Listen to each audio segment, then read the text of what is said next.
Hare Krishna, everybody. I hope you're doing well. So today we're going to be talking about a very interesting topic because some Matajis requested me to speak out about this. So today's topic is transformation of the heart. So how do we build our relationship with Krishna, and how do we cultivate this mood where we are trying to connect with Krishna? It almost feels very distant to attach ourselves to Krishna because first of all, we are not qualified and we are constantly in a process of purification. I always try to tell myself I'm under the shower and you have to keep cleaning your heart and cleaning your heart and cleaning your heart.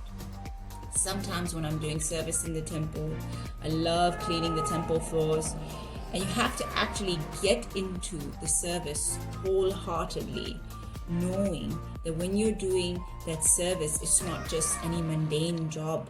It is Krishna's temple, it is Krishna's floors, and you have to think of it as you are cleaning the floor of the temple, you are cleaning your heart. So today we're going to discuss the heart. And basically what H stands for is not harika, but hearing. When you want to improve yourself, you need to listen to people who are qualified. That's why in the bhakti process, it is very important to follow Guru, Sadhu, and Shastra. Because through hearing, you will purify your heart. So it's very important to listen to Krishna Katha. Wherever there is Sadhu Sangha, just go there and join. In the current situation in the world, we have lots of online Sanghas happening. And trust me, it's the best thing. You can keep listening to Katha. You can go to YouTube and search so many great Vaishnavas making videos and sharing glorifications of Krishna. So hearing is very important, and not just mundane hearing, just put it through your ear and let it go out. Hearing with your heart, listening to it, and then trying to study what you've heard. So it's sort of that happens when you try to reflect over your hearing. So, writing reflection essays, writing reflection poems that can really help with hearing and absorbing and digesting what you've heard. E stands for service. So engaging in service. E stands for engaging in service. So one of the processes by which you can actually, transform your heart is by doing the service. Sometimes you have to go in. Maybe you're not qualified at it, but just get into the service. Maybe you don't know how to maneuver through it. Once you start doing the endeavor, it's like Sankirtan. You might not know what the books are about. You might not know where you're going. You might not know anything about the people you meet. But just by the endeavor, Krishna gives you his mercy and you're able to distribute the books. It's like magic. You have to have faith and the magic will happen. So A stands for associating with senior devotees. It is very important. I always try to listen to senior devotees like my grandmother. And sometimes a senior devotee does not have to be senior to you in age. My brother is 4 years younger than me, but he went to Gurukul in Mayapur and he got trained. And he is senior to me in his devotional service. He is like a guru. So sometimes a senior devotee can be somebody younger than you, but much more wiser than you. So senior in the sense of their spiritual practice. You need to associate with senior devotees so you can get their mercy, so you can get their direction. And then also, when you have the association of senior devotees, they offer prayers for you. They teach you prayers. Like my Shiksha Guru, Rukma Prabhuji, I always ask him, how should I pray? Please teach me how should I pray. And then they give you certain prayers, like, it might be like, oh Krishna, please keep me enthusiastic in your service. It might be as simple as that.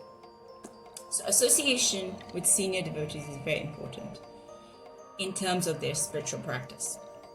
R stands for reciprocation. It is very important that you share your stories about Krishna Katha. For example, when you read a book, don't just read the book and shut it closed and tuck it back into the cupboard or the shelf and let it accumulate the dust. No, take what you have read and share it with your friends or share it with your family and ask questions and engage and reciprocate in that listening, that Shravanam and Kirtanam, where people will give you feedback. And that is very important, because how do you become a good teacher? It is by giving education, giving what you have learned to others. That's when you get more. There's this saying, by giving, we receive. So if you have read something really wonderful, share it. And then see what people say about it. Reflect on it with other people. Sharing is caring. And then finally, T, the big T, stands for tolerance. It is very important to be tolerant when something goes wrong. It is the best time for you to transform your heart and accept Krishna's arrangements. It's a very difficult thing to understand when you're actually going through that difficult time, what it means to be tolerant. So for example, in the ashram, in the ladies' ashram, sometimes I would be put in a room with so many people who would test my tolerance. But then I keep asking myself this question: why is Krishna putting me in this situation with people who might not, they're like sort of rubbing with my character and they're not understanding who I am? Maybe I was not trying to understand them. But the reason why Krishna was putting me in that situation is that sometimes in order to cultivate tolerance in you, you need to be with people who are not tolerant. That's how you cultivate tolerance, and that's how you transform your heart to seeing the good in others. Tolerance also allows you to take, a few steps back and, take this humble position where you try and try and try again and again to not see the bad in others, but to be like a bee and see the honey in others. There's this one great thing that they say: always forget the bad that others have done to you.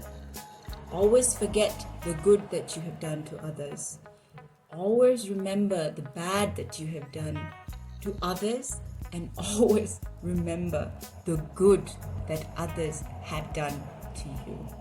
So with that, we get a simple understanding of how to transform the heart.